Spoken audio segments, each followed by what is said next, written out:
Hi all, എന്താണ് Google പേയിലെ പുതിയ ഫീച്ചറായ pocket money? Channel ആദ്യമായിട്ടാണ് കാണുന്നതെങ്കിൽ സബ്സ്ക്രൈബ് ചെയ്യാനും ലൈക്ക് ചെയ്യാനും മറക്കരുത്. നിങ്ങൾ നിങ്ങളുടെ ഫ്രണ്ടിനോ റിലേറ്റീവിനോ പാരന്റ്സിനോ അല്ലെങ്കിൽ മക്കൾക്കൊക്കെ പൈസ പോക്കറ്റ് മണി ആയിട്ട് കൊടുക്കാറില്ലേ? എന്താണ് ഉദ്ദേശം? അവരുടെ ആവശ്യത്തിന് അവർ നിങ്ങളുടെ പൈസ യൂസ് ചെയ്യുന്നു. ആ ഒരു സെയിം ഐഡിയ തന്നെയാണ് ഇവിടെയും കൊണ്ടുവന്നിട്ടുള്ളത്.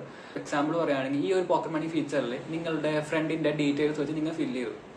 അതിൽ നമുക്ക് ടൈം സെറ്റ് ചെയ്യാൻ പറ്റും, എത്ര എമൗണ്ട് സെറ്റ് ചെയ്യാൻ പറ്റും, അങ്ങനത്തെ കുറച്ച് കാര്യങ്ങളാണ്. അതായത് എക്സാമ്പിൾ പറയുകയാണെങ്കിൽ ഇപ്പോൾ ഒരു മാസത്തേക്ക് 7000 രൂപ ഞാൻ സെറ്റ് ചെയ്തു. അപ്പൊ അവന് ആ ഒരു മാസത്തിനുള്ളിൽ 7000 രൂപ പല തവണകളായിട്ട് സ്പെൻഡ് ചെയ്യാം. പക്ഷെ നമ്മുടെ അക്കൗണ്ടിൽ നിന്നായിരിക്കും ആ പൈസ പോകുന്നത്. പിന്നെ നമുക്ക് നമ്മുടെ പെർമിഷൻ വേണ്ട പോലെ സെറ്റ് ചെയ്യാം. അതായത് ഈ ഒരു മാസത്തേക്ക് 7000 രൂപ എപ്പോൾ പർച്ചേസ് ചെയ്യാൻ വേണ്ടി പേയ്മെന്റ് കൊടുത്താൽ നമ്മുടെ ഒരു പെർമിഷൻ, അതായത് നമുക്കൊരു നോട്ടിഫിക്കേഷൻ വരും, നമ്മൾ ഇവിടെ അലോ ചെയ്യണം.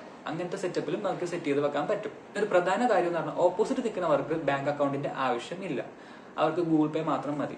സോ ഇതുപോലെ അല്ലാത്ത വീഡിയോസ് കാണാൻ വേണ്ടി ചാനൽ സബ്സ്ക്രൈബ് ചെയ്യുക, ലൈക്ക് ചെയ്യുക.